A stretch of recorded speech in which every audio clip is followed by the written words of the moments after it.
Арбаңыздар, адабияттын ышкыбыздары. Белгілі журналист жазуучу Динара Бейшеналиеванын чоңдор үчүн жазылган Желе жомогу назарыңыздарда. Демейде олжосын көрөр замат жетип барып, канын соргон кашыкчу Жүргөмүш бул сапар ага жакындаган кашыкпады. Тек гана алыстан карап турду, суктанып. Канча жыл ушул желени жайып алып, оокат кылат. Түркүн түз чымын-чиркей, сулуу көпөлөктөр түштү. Бирок бири дагы буга окшошпойт эле. Бул көпөлөк бир жаралыптыр да, куду туптуну кайнек сыяктуу. Гүлгө консо гүл толук көрүнүп турат канатынан. Бул периште сымак жандан көлөкө дагы түшпөйт экен. Өзү келип желеге түшүп калбаса, бул сулууну, бул назик жанды ал байкамакта эмес. Ушундай да сулуу жан жараларбы? Жүргөмүш бир ордунда катып көпөлөктү тиктейт. Ал болсо алсыз кыймыл жасап, төрдөн бошонгонго аракет кылып жатты. Бирок кыймылдаган сайын буттары желеге ого бетер илешип, ого бетер чырмалып, абалы улам оорлоп баратты. Жүргөмүш дали ага жакындаганга шашылбады. Бошотуп ийейин деген ой акылына деле келген жок албетте. Бирок өлтүргөнгө да кашыкпады. Тек көпөлөктүн тыбырчылаганынан, кыйналганынан рахат алып, ошондон күч-кубат жыйнагансып мелтиреп карап турду.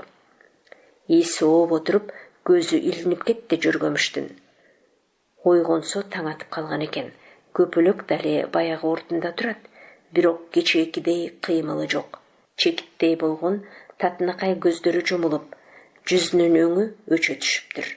Канаттары гана кечээкидей эле татынакай, кооз, үлбүрөк бойдон. Жүргөмүш азыр гана ага жакындаганга батынды. Буттары менен түртүп көрдү. Көпөлөк болсо дали тирүүчүлүктөн ишара берген жок. Өлүп калыптыр. Жүрөгү зырп этти. Өмүрүндө алгачкы ирет болуп көрбөгөндөй орду толгус жоготууну сезди. Үйүнө бир келген кубанычтан айрылып калганын, бакытты күч менен торго чырмап, кармап калуу мүмкүн эмес экенин, көз алдында турган могул көпөлөктүн баягыдай эле кооз, бирок жансыз денеси энди кечээкидей сүйүнүч тартуулабасын тойду. Тойду дагы өзүнүн өзүмчүлдүгүнө өкүнүп кетти. Кечээ кое берсе болмок экен. Ошондо калган өмүрүн айнек көпөлөгүн, периште көпөлөгүн күтүп, бир күн кайра келип калабы деген үмүт менен жашамак. Эң жок дегенде менин бири-бирине окшош күңүрт күндөрүмдө да майрам болгон деген таттуу эскерүү менен жашамак. Жүргөмүш арбайган буттары менен беткелди жүгүрдү. Бул жалгандан качып безип баратты. Өзүнөн өзү качып баратты. Бирок өзүнөн өзү каяка качып кете алат? Өлүп эле калбаса, кача албайт, каяка барат? Аалам жылчыксыз туңгуюк. Жүргөмүш карт дарактын кылда учуна келип калган экен. Чалкалап атып көктү карады.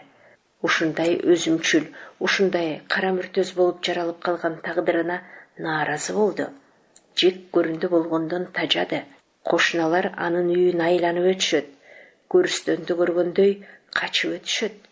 Керейли кечке жан талашып кылган эмгеги жайган тору жалаң өзү үчүн, күнүмдүк тамак үчүн экен. Ойлоп көрсө, жайган желесинин биринчи курмандыгы да өзү тура. Ооба, өзү экен.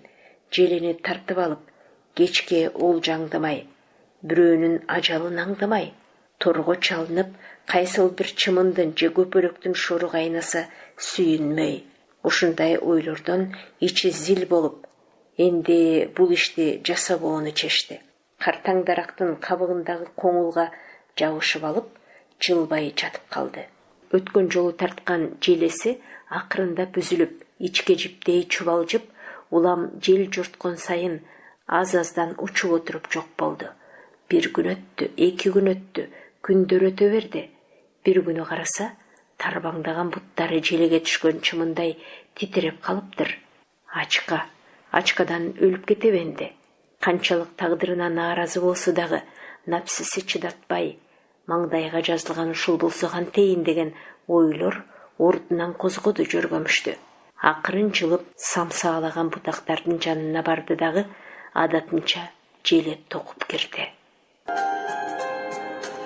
Сиздер белгилүү журналист жазуучу Динара Бейшеналиеванын чоңдор үчүн жазылган жомоктор сериясынан желе жомогун уктуңуздар.